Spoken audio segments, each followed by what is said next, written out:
Les relations n'étaient pas simples entre Cédric Jubilard et la famille de sa femme Delphine. Elles se sont encore plus détériorées après la disparition de la Tarnaise, ses proches s'interrogeant sur le comportement de l'artisan.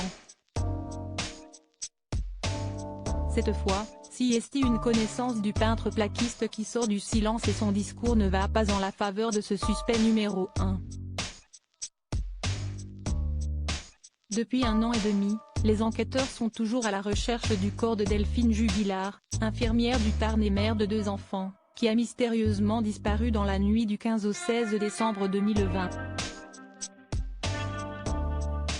Depuis cette soirée, ses proches sont dans l'attente d'une réponse, afin que la vérité puisse éclater. La justice n'a pas déterminé le coupable mais elle a un suspect principal, le mari de la victime, Cédric. Une accumulation de preuves matérielles et de témoignages sont à charge et l'ont entraîné en détention provisoire pour homicide par conjoint depuis le mois de juin 2021. De nouvelles révélations, faites par une connaissance de cet artisan de 34 ans, viennent de faire surface dans les colonnes de la bien informée Dépêche du Midi. Avec sa compagne, un homme, surnommé Florent dans l'article de la Dépêche pour préserver son anonymat, avait besoin il y a 3 ans de travaux dans son appartement. Cédric Jubilard était alors présenté comme un artisan sérieux. Nous sommes en 2019, Delphine était enceinte de leur 2e enfant et Cédric assurait plusieurs chantiers. Il venait le plus souvent le soir, après sa journée de travail, et bossait quelques heures dans notre appartement avant de rentrer chez lui.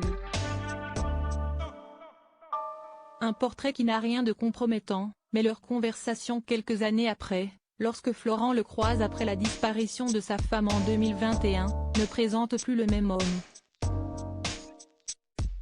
La conversation que Cédric Jubilard tient avec son ancien employeur suscite des interrogations.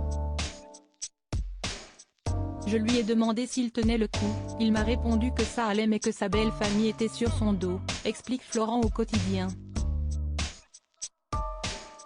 Il semble plus affecté par l'émotion de la famille de Delphine que par sa disparition. Il faut dire que l'entourage proche de Delphine née au Saguenay ne cesse depuis qu'elle ne donne plus de signes de vie à pointer du doigt le comportement de Cédric, avant la nuit fatale et les jours qui ont suivi.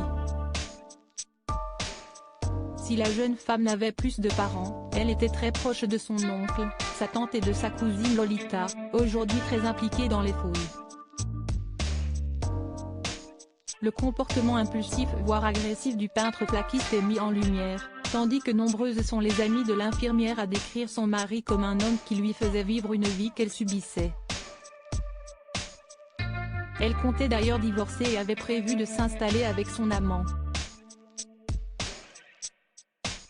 Cédric Jubilard reste présumé innocent des faits qui lui sont reprochés jusqu'au jugement définitif de cette affaire.